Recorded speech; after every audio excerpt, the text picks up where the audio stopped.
Sorotan lain yang akan kami bahas malam hari ini adalah soal Presiden Prabowo Subianto yang berjanji akan hapus sistem outsourcing. Menaker Yasir Lee sebut outsourcing lahirkan banyak masalah, sementara pengusaha berharap pemerintah tidak buru-buru soal kebijakan outsourcing ini. Cepat-cepatnya kita ingin menghapus outsourcing. Tapi saudara-saudara, kita juga harus juga realistis. Kita juga harus menjaga kepentingan para investor juga. Kalau mereka tidak investasi, tidak ada pabrik, kalian tidak bekerja. Prabowo! Prabowo! Saat menghadiri peringatan Hari Buruh 1 Mei lalu, Presiden Prabowo Subianto mendukung tuntutan buruh untuk menghapus sistem outsourcing atau tenaga alih daya. Namun Prabowo meminta hal itu dikaji secara realistis dengan tetap mempertimbangkan iklim investasi. Sementara itu, Menteri Tenaga Kerja Yasir Lee mengakui sistem kerja outsourcing melahirkan banyak masalah. Karena itu, Presiden Prabowo menginginkan sistem outsourcing dihapus. Kalau kita lihat kan memang praktek outsourcing kan memang banyak masalah ya, banyak masalah.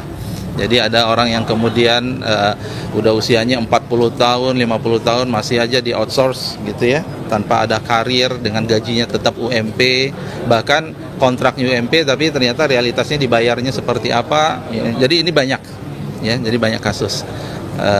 Dan Pak Presiden kan minta kalau kita cermati dihapuskan, tapi juga realistis dan kemudian meminta Dewan Kesejahteraan Buruh untuk mengkaji itu.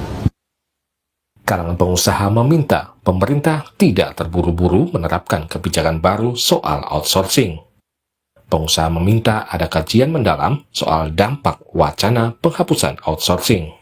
Kita dari dunia usaha menganjurkan supaya ada pihak ketiga ya yang melakukan analisa secara teknokratis ya mengenai outsourcing ini gitu loh, baik dari sistem maupun dari pelaksanaannya. Nah, kalau dulu setiap regulasi yang ada itu selalu ada namanya RIA, Regulatory Impact Analysis. Nah, kita juga berharap agar jangan terburu-buru kalau ada apa-apa kan langsung reaktif ya. Outsourcing ini kan sebenarnya distribusi kegiatan ekonomi. Jadi jangan sampai kegiatan ekonomi ini hanya dikuasai di satu tangan. Ya, dengan adanya outsourcing ini kan sebenarnya bagi-bagi rezeki gitu loh. Ya, dan umumnya pelaku outsourcing ini perusahaan kecil dan menengah gitu.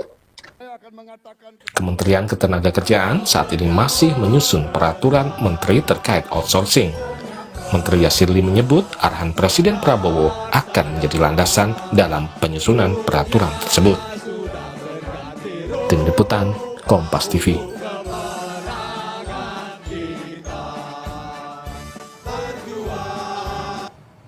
Saudara, Presiden Prabowo janji hapus sistem outsourcing. Namun ini di sisi lain Prabowo juga meminta untuk menjaga investor.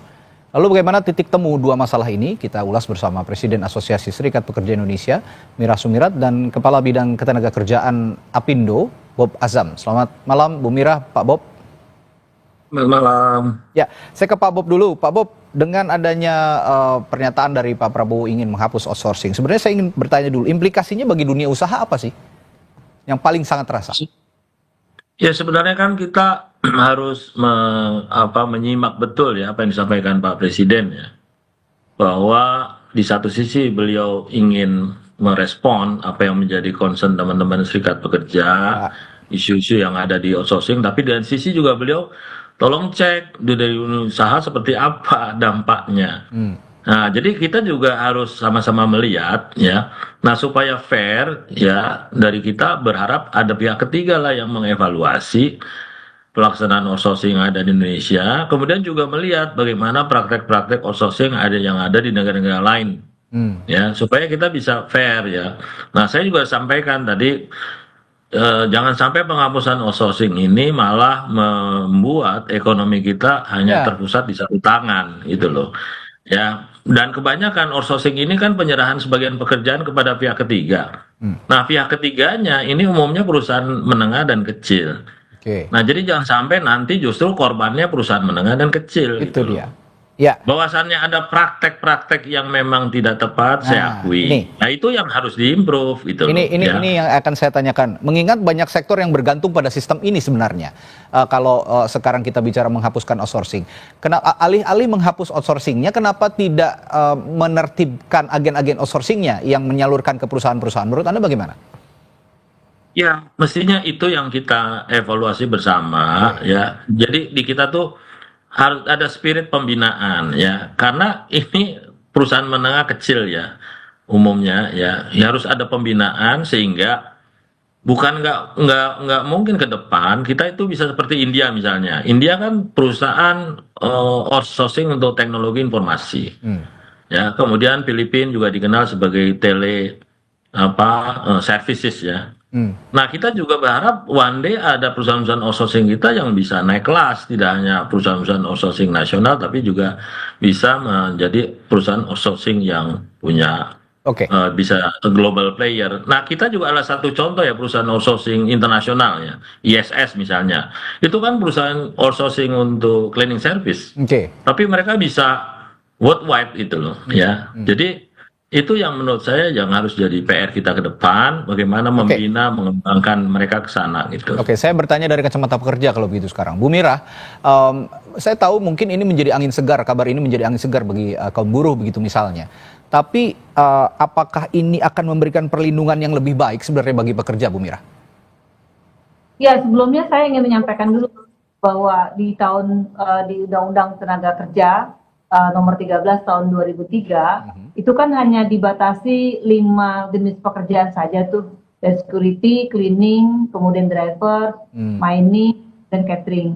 Nah, tapi di Undang-Undang Cipta Kerja ini semua dibuka sektor hampir 99,9%, dan itu sampai baik itu di BUMN maupun swasta melakukan yang namanya outsourcing, hanya diganti namanya alidaya. Nah, di sini muncul praktek yang sangat mengerikan sekali ya, dan mengenaskan kalau bagi para pekerja buruh. Satu, mereka tidak yang namanya diberikan upah tuh banyak sekali kawan-kawan yang tidak diberikan upah sesuai dengan UMP, malah kadang di bawah UMP jauh sekali. Lalu yang kedua, mereka juga kadang di PHK sewaktu-waktu kapanpun bisa dan tidak diberikan pesangon. Dan yang ketiga, banyak juga tidak diberikan jaminan sosial BPJS Kesehatan, Ketenagakerjaan. Dan mereka juga tidak bisa menuntut haknya karena kan bukan perusahaan induk. Nah, yang praktek-praktek yang luar biasa mengerikan lagi adalah di BUMN nih. BUMN punya induk perusahaan, lalu dia bikin anak perusahaan. Nah, itu kemudian lalu bikin lagi cucu perusahaan, bikin lagi cicit perusahaan. Nah, kalau itu upahnya misalnya dari induknya itu 5 juta misalnya, itu nanti sampai perusahaan cuma 3 juta. Lalu sampai di cucu itu cuma 2 juta gitu. Jadi yang mengerikan lagi ada di swasta juga terjadi yang melakukan outsourcing itu direktur yang di perusahaan induk, manajernya juga. Saya setuju apa yang ada perusahaan yang keren kok, yang bagus, yang peraturannya itu salah satu disebut PT ISS Indonesia. Itu dia punya namanya serikat pekerja, punya namanya pekerjaan kerja bersama, jenjang karirnya jelas. Juga. Gitu. Artinya bisa gitu, tetapi sayangnya nih banyak perusahaan yang juga nggak mau tenaganya dari ISS karena dianggap gitu. Begini Bu Mira, karena terlalu banyak seperti Bu Mira katakan, karena terlalu banyak yang mengerikannya dibanding yang baik-baik saja, kita sama-sama cari solusi sekarang. Kan ini banyak sekali yang sekarang sudah terlanjur bergantung dengan sistem outsourcing. Nah, kalau gitu solusi dari Anda bagaimana yang bisa ditawarkan kira-kira supaya juga dengan sistem yang sudah terlanjur terlalu banyak ini tidak menimbulkan PHK yang besar-besaran akhirnya. Bu Mira? Balik lagi kepada Undang-Undang 13 tahun 2000. Jadi hanya 5 itu yang saya katakan tadi, bukan semuanya. Jadi kalau semuanya ini terjadi. Lalu yang kedua, pasti dong mereka tanda kutip ya bahwa mereka patuh terhadap undang-undang yang tenaga kerjaan terkait dengan upahnya mereka harus patuh, kemudian terkait dengan jaminan sosialnya, terkait dengan K3-nya, keselamatan kesehatan kerja, terkait dengan hak-hak mereka yang lain gitu ya. Ini clear, ini bisa. Tapi kalau sekarang ini nggak ada perlindungan kayak gitu. Jadi semua namanya tadi saya sampaikan perusahaan ya kecil gitu, yang notabene yang induk punya direktur yang induk bisa outsourcing.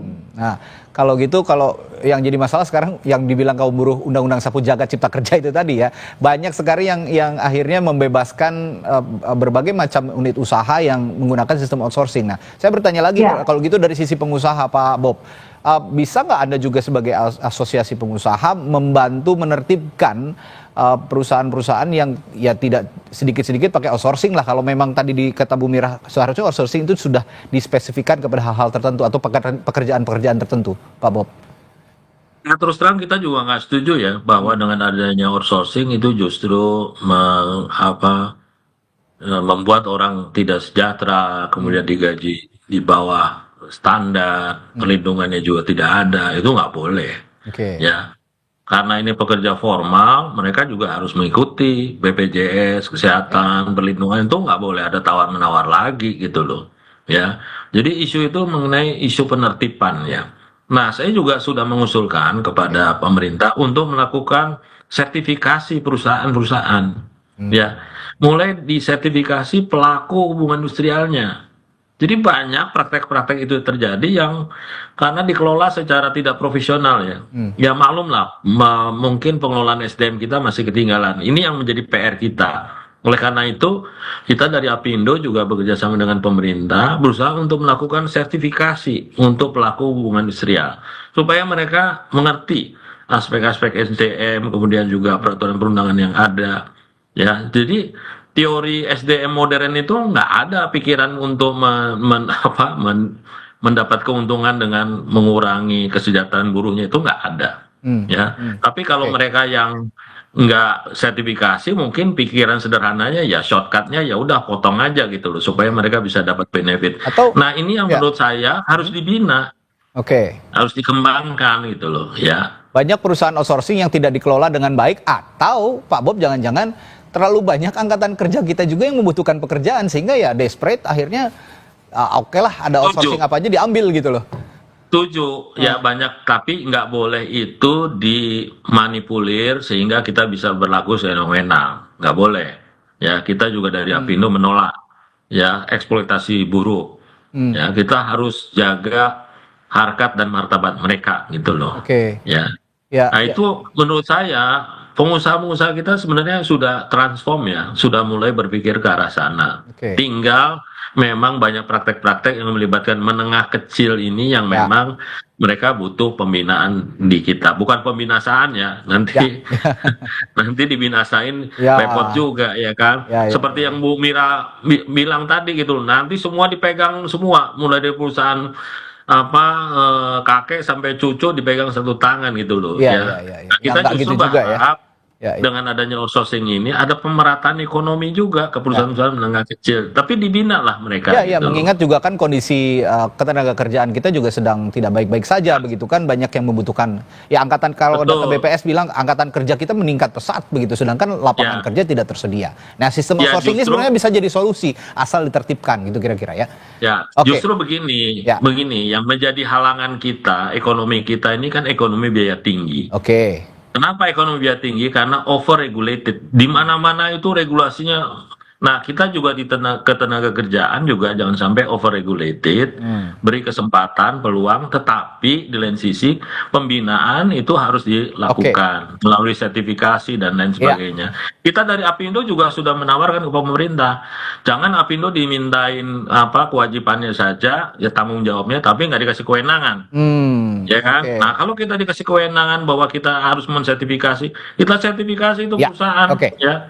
Kalau nggak ada sertifikasi Apindo misalnya nggak bisa mereka melakukan itu, kan kita bisa. Bu Mira, solusi sertifikasi ini menurut Bu Mira bagaimana? Sudah cukup membantu untuk menertibkan outsourcing yang nakal? Ya, kalau cukup membantu saya kira itu relatif gini. Yang paling terpenting Pak Bob, pengawasan tenaga kerjaan itu gimana gitu loh. Kan ini tuh banyak tuh praktek-praktek outsourcing yang dalam tanda kutip keluar jalur ya, dan undang-undang dan itu tidak berkemanusiaan gitu ya. Nah, kan ada kita bicara tentang dinas tenaga kerja bidang pengawasan. Nah, pengawasan itu nggak jalan. Kalau pengawasan itu jalan secara menegakkan undang-undang, saya yakin bisa diminimalisir apa yang disampaikan oleh Pak Bob tadi gitu loh. Tapi kalau sertifikasi nggak ada masalah juga. Cuman terkait dengan sertifikasi juga harus dipilah-pilah lagi nih. Jangan-jangan nanti itu jangan kedok saja gitu. Nah, tetapi bagaimana kemudian pada saat implementasi mereka melakukan itu secara benar atau tidak? Jadi pengawasan yang paling penting. Nah, persoalannya pengawasan juga sekarang itu menjadi problem karena masih di bawah Pemda, di bawah provinsi, bukan lagi bicara tentang di bawah di pusat Kementerian Tenaga Kerja. Ini juga menjadi masalah gitu loh. Ya, terlebih Jadi tadi juga ya, terlebih juga Pak Bob bilang tadi Apindonya juga nggak dikasih porsi banyak untuk melakukan sertifikasi atau pengawasan gitu ya. Kalau gitu, kalau pengawasan lebih dikasih porsi ke Apindo, Anda setuju? Ya gini, kalau pengawasan, kalau menurut saya, menurut kami nih harus ada tripartite. Ya, tripartite. Setuju, saya setuju. Idealnya kita bicara tentang ada pengawasan dari Kementerian Tenaga Kerja, ya, pemerintah, terkait pengusaha dan juga pekerja. Jadi itu lebih fair. Oke. Itu kemudian sertifikasi pun begitu Pak Bob. Saya lihat kan sertifikasi juga kan belum ada dari perwakilan pekerja itu belum ada. Nah ini yang juga kami soroti. Nah cuman gini Pak Bob dan juga pemirsa dimanapun berada Kompas TV. Jadi gini, yang sekarang ini parahnya adalah mereka itu betul-betul dijadikan tadi uang tadi itu mesin uang. Ketika mau bayar kan kebanyakan tuh yayasan sampai koperasi aja yang izinnya simpan pinjam, dia sekarang itu pengeras tenaga kerja tuh, koperasi karyawan gitu. Nah, terus yang kedua, ketika mereka mau masuk itu dijadikan uang, harus bayar 10 juta, 15 juta, 20 juta, baru bisa. Kemudian jika dia kontrak cuma 6 bulan, 1 tahun, digantilah mereka tanpa pesangon, diganti lagi sama orang baru. Dengan harapan tadi uang ngalir, ya lagi-lagi ngalirnya ke teman-temannya Pak Bob tuh, gitu. Jadi saya tahu industri itu bermain. Ini kan akibat pengawasan yang kurang tadi.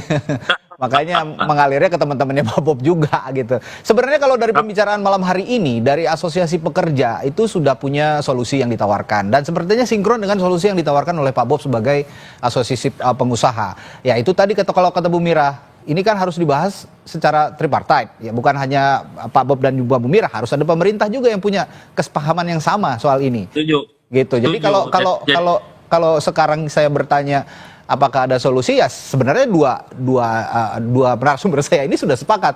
Tinggal pemerintah bagaimana bisa menerapkan atau mengimplementasikan ini dengan baik begitu kira-kira. Ya, Pak Bob, ada yang ingin disampaikan terakhir silakan. Ya, jadi begini, perusahaan ya mensertifikasi perusahaan ya. Kemudian dari teman-teman serikat pekerja juga mensertifikasi para pekerja yang jadi pengurus serikat ya. Nah, kemudian dari pemerintah juga harus memberdayakan bipartit di level perusahaan. Ya, dan pengawasan, saya setuju disampaikan Bu Mira. Dari dulu kita usulin pengawasan itu dipegang oleh pemerintah pusat. Ya, terpusat. Jangan diserahkan ke daerah gitu loh. Nah, pemerintah juga melakukan sertifikasi terhadap pengawas. Jadi kuncinya sebenarnya adalah man behind the gun. Orangnya harus diperbaiki. Ya, kita nggak bisa berubah nih nasib negara ini kalau orang-orangnya nggak diperbaiki. Ya, itu kalau kita udah ngomong moral kan kita sudah ngomong soal pendidikan juga. Kalau gitu begitu kan dari sisi pengusaha sudah ada komitmen untuk bisa berubah. The man behind the gun-nya bisa diubah. Dari sisi pekerja silakan, Bu Mira, silakan terakhir. Sama lagi. Yang paling penting yang mau saya garis bawahi adalah pekerja inti nggak boleh di-outsourcingkan. Itu clear tuh. Jadi core bisnis yang utama pekerjaan itu jangan di-outsourcingkan. Ya. Jadi itu silakan saja. Sedikit, pekerja utama dan tidak utama itu maksudnya bagaimana? Biar supaya kita sama-sama jelas di sini. Kalau pekerjaan utama itu dia langsung ke arah proses produksi secara langsung. Misalnya yang berkaitan dengan core bisnis langsung. Ya. Langsung. Tapi kalau pekerjaan itu ya tadi cleaning service gitu, catering. Ini gitu. Ya.